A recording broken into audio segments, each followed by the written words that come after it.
Sa video na ito, ipapaliwanag natin ang dalawang parte ng pinaniwalaang pinagmulan ng Pasko o sa kapanganakan ng Panginoong Hesus, na ipinagdiriwang ng karamihan sa buwan ng December 25, partikular sa Iglesia Katolika Romana. Kung ito ba ay totoong mababasa sa loob ng Biblia, o totoong galing sa tradisyon ng mga pagano. Ano ba talaga ang dapat na paniwalaan sa dalawang pagpapatotoo na ito? Nag-uumpisa ba sa mga nauunang Kristyanismo ang December 25, o ito ba ay ang pagpatuloy para sa paganong tradisyon? Kumuha ka ng panulat at papel, upang subaybayan ang mga pagpapatunay na ito. At samahan ninyo akong tapusin sa panunood ang video hanggang sa dulo, at tuklasin ang mga talata, na nakakamanghang nagpapatunay na December 25, ang totoong kapanganakan ng Panginoong Hesus.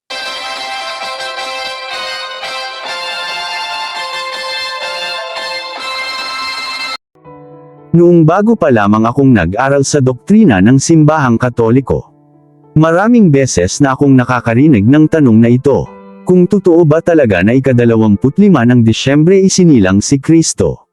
Minsan, nasa simbang gabi ako, nakatingin sa Belen, at natanong ko rin sa sarili ko, bakit po ba tayo nagsasagawa ng lahat ng ito, sa araw ng December 25?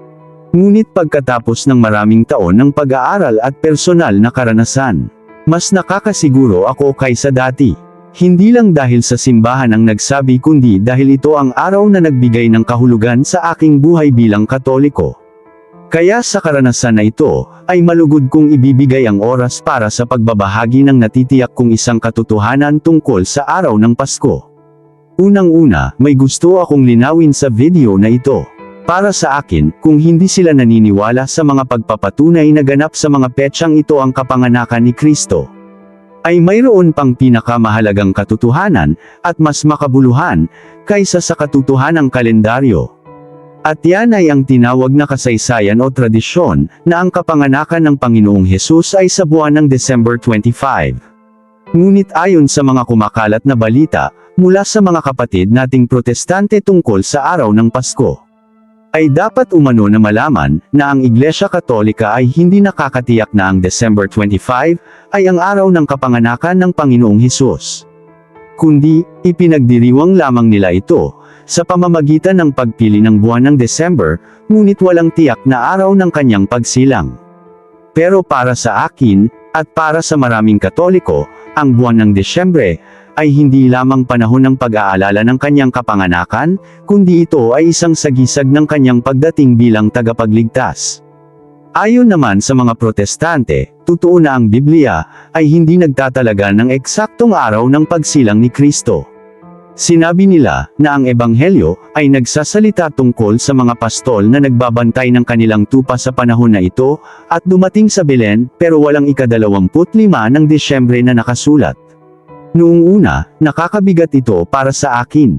Para bang, paano ba tayo nagdiriwang, kung hindi naman pala natin alam ang tunay na araw? Pero napagtanto ko, ang Biblia ay hindi nilikha para maging aklat ng petsa, o kasaysayan ng mga pangyayari lamang.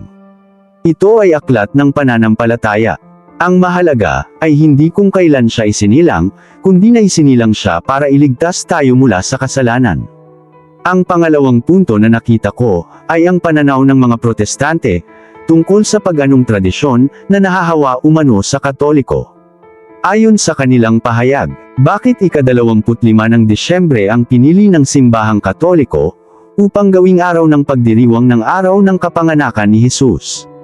Maraming nagsasabi na kinuha lamang ito sa mga paganong pista. At masasabi natin na may kahawid na katotohanan doon, ngunit ang totoo, hindi ganap na ganon lamang agad-agad ang nangyayari. Noong unang panahon, ang Roma ay nagdiriwang ng tinawag na Saturnalia, sa parihong buwan at pitsa. Ayon sa mga pagano, ang December 25, ito umano ang araw ng kapanganakan, ng kanilang pinaniwalaan na hindi matatalong araw. At ang araw din na yan ay ika-25 ng Disyembre, para ipagdiwang ang pagbabalik ng araw, matapos umano ang mahabang taglamig. Ayon sa mga salaysay, sa halip na ipagbawal ito, dahil ito ay ang paniniwalang galing sa mga pagano.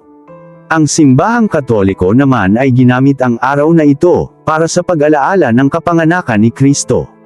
At ang unang tala ng opisyal na pagdiriwang ng Pasko sa Roma ay noong 336 na siglo. Ibig sabihin, matagal na itong bahagi ng tradisyon bilang Katoliko.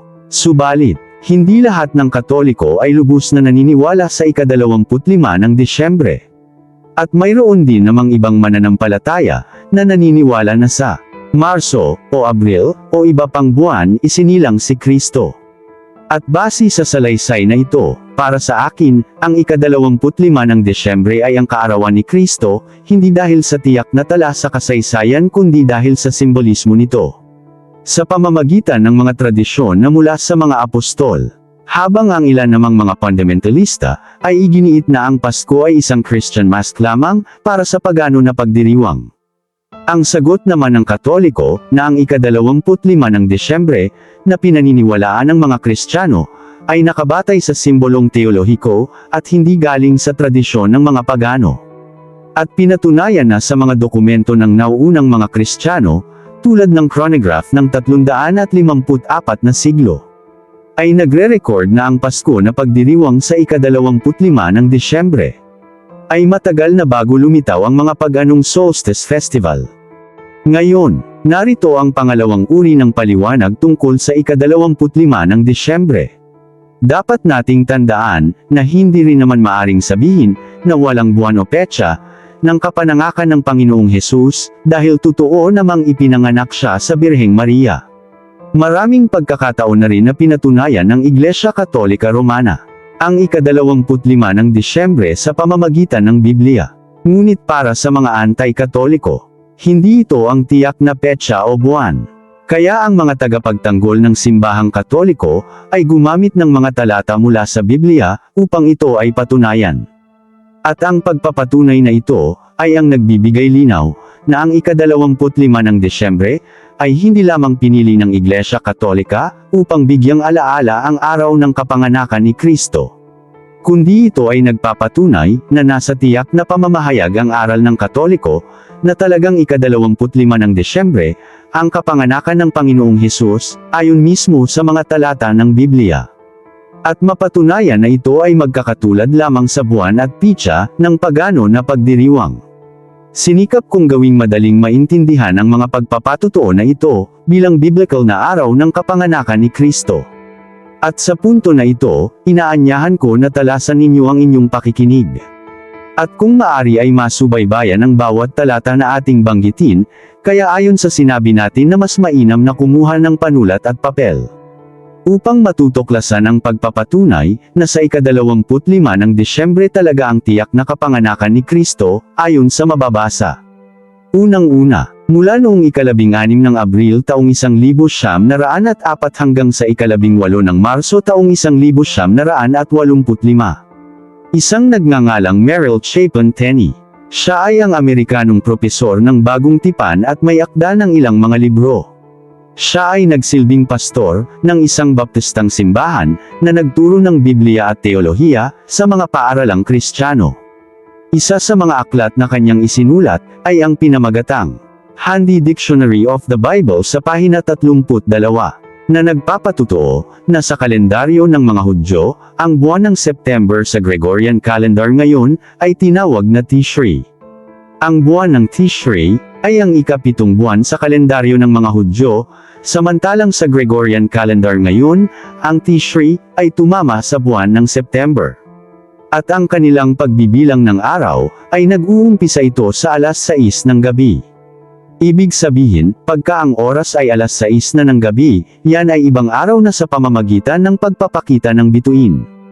Unang basahin natin ay ang aklat ng Levitico Kapitulo 23 versikulo 34 hanggang 36. Ito ang sinabi ng Diyos kay Moses. Sabihin mo rin ito sa mga Israelita.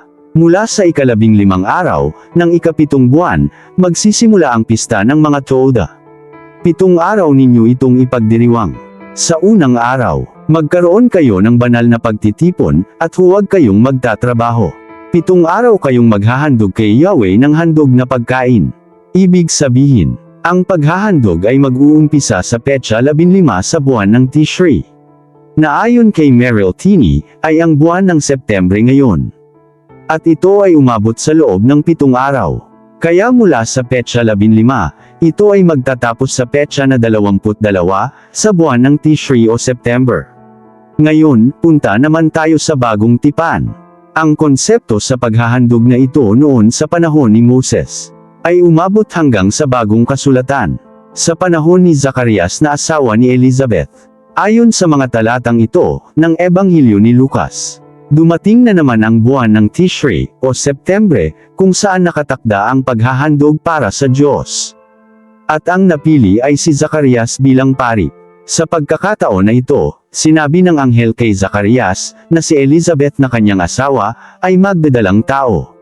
Nang matapos na ni Zacarias ang paghahandog sa loob ng 7 araw, na mula sa petsa 15, sa buwan ng Tishri, hanggang sa pitsa na 22, o katumbas ng Septembre 22, ayon sa talata, umuwi siya sa bahay, at dito na nagdadalang tao si Elizabeth kay Juan Bautista.